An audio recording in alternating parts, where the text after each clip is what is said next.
I have always believed that I lived a charmed life, and yet there I was, a middle-aged woman on the verge of a nervous breakdown. Although the details are interesting, they're not really that important anymore. All you need to know is that it came out of nowhere, and I was a total mess. I had clearly lost my way. I handled it in a variety of ways, by leaning on my good friends, by not eating and not sleeping, by going to the gym every single morning at 5:45 a.m. for a spin class, and by drinking copious amounts of wine. And I couldn't seem to stay in one place for very long. So when my friend Mary called me up and invited me to come visit her in Sedona, I was tempted. It was February, so not only would I be able to escape a cold and dreary central Pennsylvania winter, which would improve anyone's mood, but Mary is a psychologist, and so in my muddled brain, I envisioned a week-long therapy session.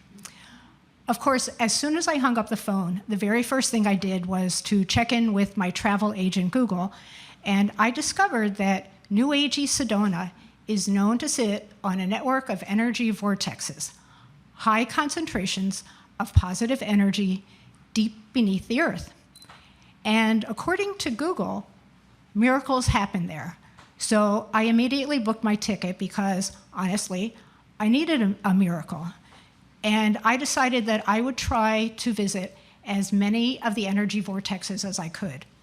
And let me just say, if you're out there judging me, which I would totally be doing if the tables were turned, I do know that the plural of vortex is vortices, but not in Sedona, sorry.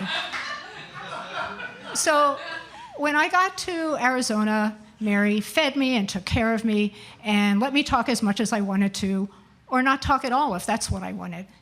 And being a good friend, she drove me all over the place to as many of the vortexes as we could get to. Airport Mesa, Cathedral Rock, Boynton Canyon. I didn't know what I was looking for, but I knew I had to find it. And I knew that somehow I had to get myself back on track. We had a great time. I started feeling more like myself, but no lightning bolts. I was expecting lightning bolts. I mean, like, these are energy vortexes. And before I knew it, the week was almost over, and there was just one last vortex left to visit, Bell Rock. When we arrived, we left the car in the parking lot and circled our way up to the base of Bell Rock. Once we got there, Mary left me on my own so that I could focus on my final Sedona quest. This time I had a plan. I am way more woo-woo than I look, and I have attended a lot of yoga and meditation workshops. I'm really good at those imaging exercises, the ones that are supposed to open up your heart to the universe. So I figured now would be a good time to try one out. So I sat down on a rock and I rooted my body to the earth. I closed my eyes and I sent a grounding cord all the way down to the center of the planet. I felt the energy flow from the vortex into the earth, into my body, and into my own energy vortexes, my chakras. I felt it flow from my red root chakra to orange to yellow to my green heart center where I willed it to expand, then to my throat chakra and to my third eye, until finally I felt it flow out of my crown chakra. I held it there for a moment in a big, beautiful golden ball, and then I let the energy flow down over me, back to the earth and back to the vortex. When I was finished, I felt peaceful and calm and centered, but not really that much different from when I started. But you know, peaceful and calm and centered are not that bad. I could live with that. That could be my new normal. About that time, Mary came back, and we headed down the path back to the car. When we were almost to the bottom, I noticed a roped-off area over on the side. It appeared that visitors had been taking a shortcut from the parking lot onto the path, and when they did, they trampled the grass that had been growing there.